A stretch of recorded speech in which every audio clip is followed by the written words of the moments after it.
Good afternoon, Summit School District staff. Welcome to the August 17th afternoon training on structures and environments for face-to-face and online learning. It is such a pleasure to have you. I'm Ben Lawson, Curriculum Professional Development Coordinator, and we are just so excited to dig into teaching and learning. We know things are going to look different this year, and we're super excited about how do we deliberately design the things that we're doing to match these new environments. My name is Peter Hansen. I'm the IB and Authentic Learning TOSA for the district. Let's get rolling. So the first thing we wanted to start with is a couple of the structures that we're going to be utilizing. So the first thing is you're going to see that we're going to have these big blue screens that say, hey, this is the resources section. And for each of our kind of visual videos, think about them as modules, right? We're going to have some resources and information we're going to work with and synthesize. Then we're going to move into some self-reflection of, okay, how does that work and what's my background knowledge and how does that apply? And then we'll move into an actual task of, okay, what are we going to engage in and what's our next step? So starting with the resources, let's think about our resources and our schema from last year. We know that as educators, we had to pivot very quickly, and we dropped into a setting that we'd never engaged in before. We also know that emergency remote learning is not the same as intentional planned distance instruction. And so that's one of those shifts of, okay, what did I learn and what did we experience last spring? And now, how am I going to engage in that differently? We wanted to frame the big picture a little bit too about how have we built out the professional development for these first few days, since we know we have a few extra days this year that we're really engaging. So we know that we started with our opening ceremonies last Thursday. Then we dropped in the afternoon and we each went into our different buildings and what are some of those logistics? And you had Friday as teachers to really engage with, okay, what were those things and how do they apply and how do I move my desks? All those kinds of pieces. Now this morning we started with equity and building those relationships and what are the things from Castle that are really going to be a part of how we're meaningfully forming connections. And now this afternoon we're looking at, okay, what are the academic environments and structures and how is that going to look? So that's where we're at right now. Tomorrow again, you're going to have another teacher day to really continue engaging in that work and doing your planning. We wanted to make sure that we honored the time that you need to make things work for you. Wednesday morning, we're going to start digging into the 2020 standards. Even though there's things that in the world have paused, the shifting to our 2020 standards has not. So we need to articulate what are we teaching. And then later Wednesday and moving into Thursday, we're going to dig into some of those tech tools because we know that there are some things that we have at our disposal now that we haven't had before, or we're using other tools in new ways. And on Friday, then we're digging into planning and design because we've talked about, okay, who are our learners? How are we making and forming meaningful relationships? What are the environments that and routines that we're deliberately setting up? What are our standards that we're teaching? What are the tools? And now let's kind of tie all that together. So we just kind of wanted to frame the big picture. What do those pieces look like? Now, just like with any instruction, we want to be super clear. What do our targets look like? So as we're thinking environments, we've actually broken environments into two specific pieces, and it's all through the lens of during the first days of school, because that's really our focus right now. What do we need to do to set ourselves up for success? The first thing is we have to take care of ourselves. And so establishing healthy personal routines in order to best serve our scholars, that's our first target and our first focus for this afternoon. The second piece is that my scholars and I develop our systems and routines so that they know what to expect, that I've explicitly taught those aspects. That's where we're going to move into our PDSA model. Throughout today's training and the rest of the year, we're going to be using some key tools. The first is a key text. The Distance Learning Playbook by Fisher, Fry, and Hattie was recently published in response to the COVID-19 pandemic and its impacts on education, teaching, and learning. We're going to be using this tool to connect best first instruction to face-to-face learning, as well as design for online and remote environments. When you see these icons on the sides of your slides, you'll know exactly where to find what we're talking about in your text. Please have your text ready for our PD today. The second tool we're going to be using is the Plan, Do, Study, Act cycle, or the PDSA cycle. This is widely used in education to strategize on how to improve practice and learning. This cycle starts with plan, where we recognize an opportunity to improve and strategize a change. Then we try that strategy. After the strategy, we study. We set aside time to analyze data and evaluate the results. And finally, we act. We refine the change based on what was learned. We can keep it in place as we tried it, We can change it and try something different, or we can stop it altogether. When we use the PDSA cycle, we'll be asking you to consider some questions today. In the plan stage, we need to ask, what do we need to improve? What specific results do we want? And what strategy might we test and how? In the do stage, we're asking when and how did we do it? In the study stage, we're asking, what were the results? Did what we think happen, or did something else happen? And finally, in ACT, we ask ourselves, what changes are we going to make based on our findings? Do we continue our strategy as we built it? Do we make a change and try it again? Or do we stop it altogether? We ask our students to do the same thing in the IB program. At the elementary school level, we have the action cycle, which asks them to choose, act, and reflect. At the secondary level, we have the guided inquiry model. Today, we're first going to be engaging with the PDSA model in the act and study. This is where we're going to reflect on last year, what worked, what were the results, and what we can improve. So as we think about the context of today's target and really making sure that we're establishing our own personal routines, we wanted to drop into an analogy that we hear and use all the time, which is the airplane air mask analogy. So thinking about this air mask, what are the actual messages? And we wanted to make those explicit. The essential messages are each one of us really is essential. Each one of us is important. And we serve others best when we are all at our best. So we wanted to make that direct connection to why are we spending time establishing our own personal healthy routines? Because we know that we're at our best to serve our scholars when we do take care of ourselves. Thinking about your expertise and dropping into that reflection aspect of the Plan, Do, Study, Act model, thinking about what did I learn about myself and all my different identities? What do I learn about the different pieces of myself as a teacher, as a family member, as a friend, as a parent or a child or a sibling? What did I learn about myself as a partner or a spouse? What did I learn about myself as a human? Thinking about all these different layers, what have I learned about myself? Well, we know that reflection has that study. What were the results? How did things go? And then moving into ACT of what changes am I going to make based on what I learned? That then moves into our plan for this year. And that's the important piece that we're really focusing on of, okay, I did that reflection and now I'm intending to move towards planning. So we know that we have our self-care factors, and this lifts right out of our text of the indicators of I've established personal routines. It means that I've created a workspace. I've figured out ways that I am going to take care of myself through socializing with others. We are social beings. I've managed my stress and I have active things in place to be able to healthily manage my stress. I know that I'm controlling my eating and sleeping. I know that I'm working on ensuring that I'm getting exercise. I've engaged with other people to help hold myself accountable to the things that I'm trying to say, and that I understand what the signs are for compassion fatigue. And all of these are in this particular chart that you're going to see here. This is actually on pages 21 and 22 of your book, but really the entire module 1 digs into these different aspects.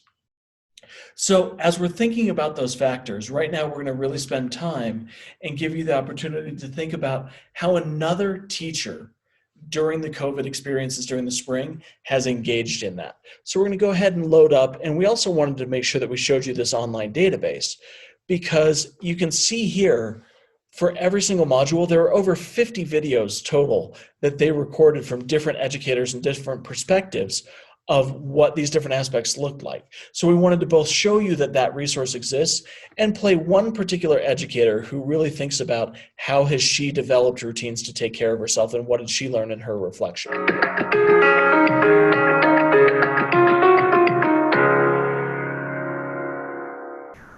Exercise and eating a balanced diet have always helped me manage stress, but right now I find myself needing both of these things more than ever.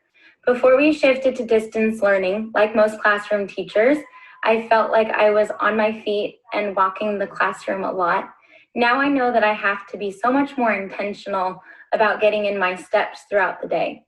When we first started distance learning, I felt very sedentary. I was seated in front of a computer much more than I'm used to. And so I found it really useful to get up periodically throughout the day, take a little walk around the neighborhood, or maybe even just a few laps around the house to help relieve stress and refocus before getting back to work. I really love exercising. And so to me, there's nothing better than lacing up my shoes and going for a run after a long day of work. I know that I'm most successful and consistent with eating healthy and exercising when I plan ahead. So another thing that I've been doing since this all has started is I make my lunch the night before or the morning of the distance learning day, just like I would if I were heading to campus. Because as we all know, as we start taking Zoom calls, emails, planning and responding to text messages, we get busy. And so it's really nice to know that I have a healthy meal to go to when it's time for lunch. I know that all of these things take effort and planning, but when I take care of myself, I'm better for myself, I'm better for my students, and I'm better for my family. So we heard from that educator how she put some specific aspects into play. So we want to give you some time right now to actually go through and do your reflection. And we put up those same categories from the text of creating workspace, socializing, stress, eating and sleeping habits, exercise, commitment, partner, compassion, fatigue. Obviously, in 5 minutes, you're not necessarily going to be able to reflect on all of those, but pick a couple that really resonate with you, either because you did them really well and want to enhance them, or thinking about, boy, you know what, I didn't manage this well, and so I need to really take a little bit of time to focus on that. So you've got 5 minutes right now.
So now that you've had that opportunity for your self-reflection, let's take a look at what we're going to do with that information.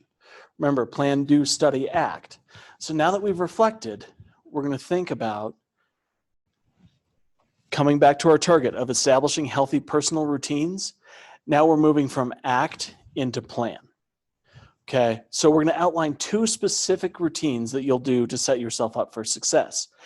In the example that we heard, she articulated 2 specific things. One was her exercise routines, and one was making a lunch the night before in order to be able to make sure that she had healthy food. So those were 2 specific routines that she articulated. Then you're going to discuss with your cohort group in order to refine those. If you're thinking about the importance, and in the chapter it talks about a commitment partner, well, your cohort group is going to be those people who you're working deeply, deeply with throughout this whole year. And we know that those cohort groups may shift and change, but we want you to have a chance to actually process and think about, okay, here are the things I'm working towards, and have them have a chance to help support you in that. And then you're actually going to write those down. And we're going to come back and circle back to what writing those down is going to look like. But we want to make sure that you have them somewhere, that you know what your goals are. Success looks like, for you as a learner, what does success look like? Well, it may be that you've identified your place to work, so you understand what's in the background and the setting. You are practicing routines and managing your schedule, and that means that you're flexibly adapting because we know things are going to shift. You have at least 1 connected conversation per day with someone outside of your home. You have a plan for your personal well-being, and you're also recognizing those signs of trauma and compassion fatigue in yourself and others. And again, if you want to dig into any more of these concepts, Module 1 in the book, all of these pieces have pages about each of the topics. Now, are you going to have every single one of those? Not necessarily. Again, your plan is to outline 2 specific routines that you're doing to set yourself up for success. So your task is, as soon as I'm done speaking, you're going to pause this video at this point, and you are going to go through and articulate what are those 2 specific routines. Then you're going to connect and discuss with your cohort group what each of you is going to do. What are the 2 routines that each of you is going to work on? You're going to have those written down. We also wanted to be upfront right now as we begin the onset of this task that you will be submitting these in a form later, and the purpose is your authentic audience, and your authentic audience is yourself. We're going to be emailing all of these back to you in about 3 weeks or so. After we get into the year a little bit and have had a week or 2 with students, we're going to be emailing your goals back to you. So these are going to come to us in the form of a form, and we'll be shooting them back. You are your authentic audience. So we're going to help support and scaffold that, but we want you to know that they are going to need to be written down so that you can think about, okay, here's my goal, and here's what success with that specific goal is going to look like. We're going to ask you those 2 questions. What's the goal, and what are your criteria for success? So go ahead, pause this video right now. You're going to outline your routines. You're going to discuss them with your group, and you're going to go ahead and commit those onto writing. So now we're moving on to the second of today's targets. My scholars and I develop systems and routines. So why do we start with planning routines? Because being proactive, not reactive, is the key to good classroom management. Because a classroom management plan outlines the procedures, routines, and expectations for all students in the class. That helps them be settled and have a sense of safety. And classroom routines can positively affect academic performance as well as their behavior. So we're going to jump back into the Plan, Do, Study, Act, or PDSA cycle. And we're going to focus on reflecting. We're going to look back to the spring of 2020. We're going to take what we know about our procedures and routines in the face-to-face classroom, and then think about the ones also that we set up in online and remote environments. What were the results of those? And what are the changes we're going to make based on those findings?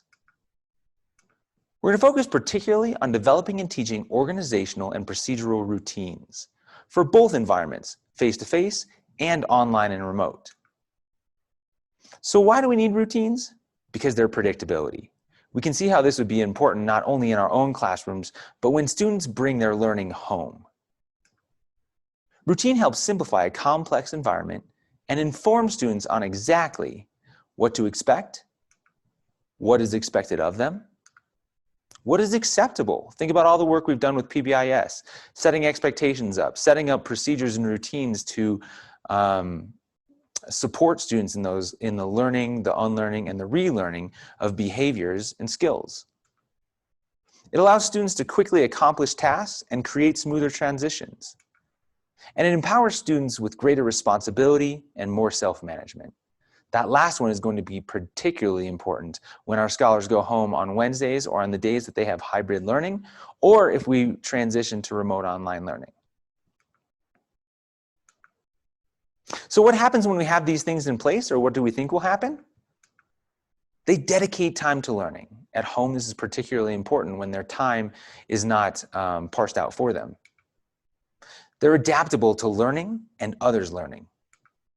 They feel safe, welcomed, and valued. They embrace learning as meaningful and relevant. And they understand that learning is a process that requires patience with self and others. We're really working on these in SEL competencies. Some might call these academic mindsets or learning mindsets. Some might call them the 21st century skills or the 4 C's. By the way, all these scholar outcomes are found on page 27 of the Distance Learning Playbook. When we think about how we bring out those outcomes in students, we think about the characteristics of effective routines. Routines like greetings or handing in work, or how you end meetings, or the ways in which you engage or reflect during sessions. The characteristics of effective routines are that they're predictable, that they're explicit, and oftentimes they can be communicated visually, like with pictures, words, or posted in plain sight. This means that they can be accessed by students easily, and they can be visually reminded of what they need to do, when they need to do it, and how they need to do it. So we want you to reflect on your routines from last spring, particularly the ones in online and remote environments. We want you to consider your weekly scheduling. How were things set up for the week during online and remote learning? What was the daily schedule like? Was it predictable? Was it day-to-day? Was it every other day?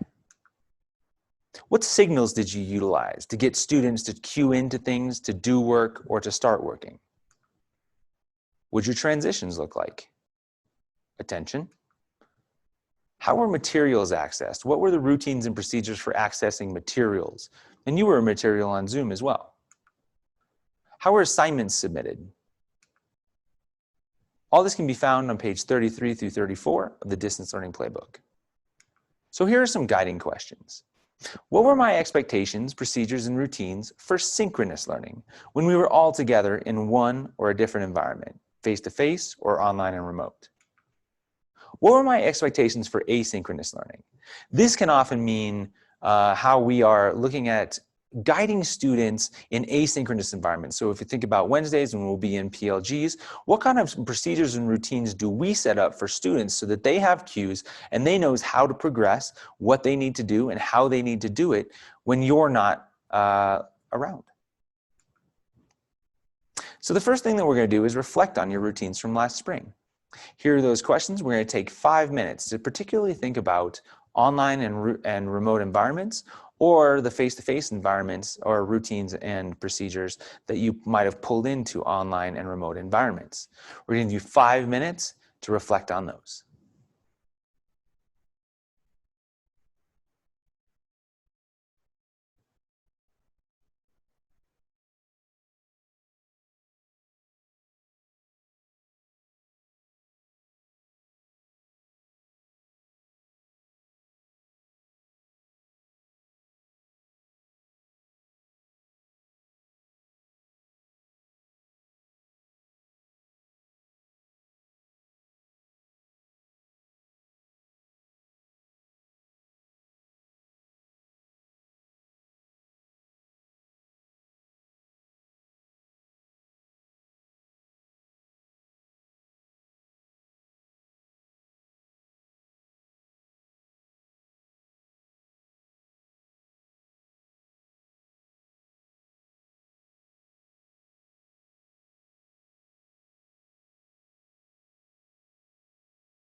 Welcome back. Thanks for reflecting. So the first thing we're going to do is think about policy, procedures and routines that we have in place for our PD. And one of those is really based on science, right? We know that students or scholars have about 1 minute of attention span per year of age before they need to be retuned into learning. We know adults max out around 30 minutes. So the first thing we want you to do is, if you're in the same position that you were in and you've been sitting in the same place all day, we want you to change positions. I want you to stand up, stretch out, get those neck and shoulders loose, find a new seat, move rooms, go outside, go inside, find a different place in the house to be working and be with your group, and pause this video if you need some time to do that. So now we're going to go back into the plan, do, study, act model. And we've been spending a lot of time in that studying and acting. We just reflected on spring of 2020 and how those routines and procedures, what kind of results they had and what we might change. So now we're going to start planning for the first week of school and our school year, and what kind of procedures and routines might be in place in order to maximize student learning and help them be adaptable and nimble to changing environments. So the first thing we really need to think about, and we really want you to ground yourselves on, is what are the scholar outcomes that you want to have in these environments, and how can procedures and routines make those happen? These outcomes are really from Hattie's work. They're on page 27, and they're sample outcomes: dedicated time to learning, adaptable and flexible, they feel safe, welcomed, and valued, they embrace learning as meaningful and relevant, they understand learning as a process that requires patience with self and others, and that scholars can articulate their PBIS expectations in online learning. That last one is our personalization of that. So what we really want you to start thinking about is, what are your scholar outcomes? There are tons of strategies and routines and that you can put in place in your classrooms in the beginning, and a lot of them will change, right, based on what you want your scholar outcomes to be or how your strategies are working. So we really want you to start thinking about, what are the scholar outcomes that you want to encourage and that you want to reach with your procedures and routines. So now we wanted to share a couple of examples and strategies of what things might we consider. So as my scholars and I are developing our systems and our routines, we might take a look into some of our PBIS information. And we have both an elementary and a secondary example of, how have I thought about the routines and procedures that go into each of these routines? So for instance, getting ready to learn. What does that look like? What have I helped my scholars figure out as far as, okay, when I'm coming into this class setting, what are the things that I need to be ready for? As I'm doing a morning check-in, how have I thought through making sure that I'm able to engage with my scholars as they're coming in, whether that's physically into my classroom or as they're engaging in the Zoom? How am I going to make sure that they're engaged meaningfully with each other and I'm checking in with them? Going through movement, obviously it's really important that we have movement built into everything that we're doing. The distance routines, the structured routines that we have, thinking about, okay, how are we going to go into breakouts? How are we coming out of breakouts? How am I going to give warnings? How am I going to post things into the chat in a Zoom so that follow into the breakouts? Those types of things. How are we doing all of those different structures throughout the day, and really putting some explicit thought into what has really, really worked for my learners, and I see that their engagement's increasing, and what are things where I've seen students disconnect, and so maybe I want to relook at how those routines are being built. Thinking also about PBIS on a broader level, we know that every single building has really engaged in deep thought around, what does PBIS look like in our physical settings? So let's engage in that same deep thought of, in my classroom, what does my PBIS touchstone look like when we're whole group together? What does my PBIS touchstone look like when we're in breakout groups? What does it look like as they are interacting with their peers, even if it's not while I'm in the room? What is that PBIS expectations? How have I taught, modeled, and how have we practiced those things? We also wanted to dig into some of the Tomlinson works of thinking of, okay, how am I making sure that I'm building routines around getting to know my students during these first weeks? There's a lot of different opportunities for what are explicit strategies I've used in face-to-face, and then how do those translate into distance? What are different ways that I've engaged in building classroom community? How am I ensuring that there's purposeful talk? When new students join us, what are we doing? What are the routines and things? When we've got guests who join us, how are we introducing via Zoom? What does that look like? Thinking about keeper of the book, well, now it's keeper of the screen, right? Thinking about, okay, what are our rules for screen sharing, and how do I make sure that I'm not the only one who's always in charge of the screen, that they own the environment that they're living in. Remember, those who are doing the talking are doing the learning. So thinking back to our sample outcomes, we always wanted to start with that end in mind. So we know that one of our first steps is going to be to articulate our own outcomes. These were examples. You need to make it specific to each of your class settings. And then why are we talking about this now? Because there's one chance to do our first day. There's one chance to do our first week. There's one chance to really set the stage of what this year and what their impression of you is going to be, and how are we going to build that out. I know that we've got a lot of schools engaged in that deep work of setting up scholars to come in and kind of test out and see what a day in the life is going to be. What are the essential routines that you want them to be engaging in as you do those day in the life of, okay, so when we're on Zoom, here's what it looks like. And when we're in face-to-face, here's what it's going to look like. And how are we leveraging those opportunities? So we're actually going to take the time to step back and provide you with some voices from the experts and voices from the research. And we're not going to try to synthesize that. We're actually just going to let you guys engage in the reading of it. So what we're going to do is step into Module 2. And we're going to allow you guys to absolutely engage in that in whatever way works best for you. And so we're going to take a look at our task in just a minute. Before we look at our task, we wanted to revisit our targets. During the first days of school, we're thinking about our environment. We're thinking about specifically, how am I making sure that I am the best me that I can be in our environment? And that means that I'm establishing those personal routines to best serve my scholars. Then we also thought about, what are the routines that we're going to build in order to create that caring environment that I'm looking for? So those are the two targets we're looking at today. And thinking about moving into that Module 2, which is all about the first days of school, you're going to have a chance to read, reflect, collaborate with your peers, and turn those thoughts into planning. Again, thinking about plan, do, study, act, that cycle. So here's your task. The first part, step 1, is you need to articulate the outcomes you want for your scholars. What is the purpose of each of your routines? What are you trying to get them to engage in, or how do they want to interact? Second part, you're going to actually have a chance to go through and read Module 2.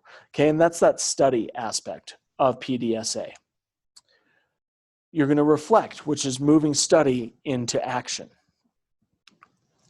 Then you're going to actually plan out your classroom routines. And you're going to have the rest of today to do that. And obviously tomorrow is a day where you have the opportunity to do whatever planning and preparation you need. So you've got some time to be able to do planning with your classroom routines. Then by 4 o'clock today, we're going to ask you to complete this survey. And I want to go back to what we'd said at the onset of, the survey is going to be specific to you, because we're going to take the information from the survey and send it back to you. What were the goals that you were setting as your own personal goals to take care of your health, and what does that success look like? And then also thinking about your routines and the time that you've used here. So there's a couple of different ways to access that survey. Obviously the link is there in the slide deck, or if it's easier for you, there's a QR code right there. Thank you so much. We really appreciate all of your time, all of your hard work.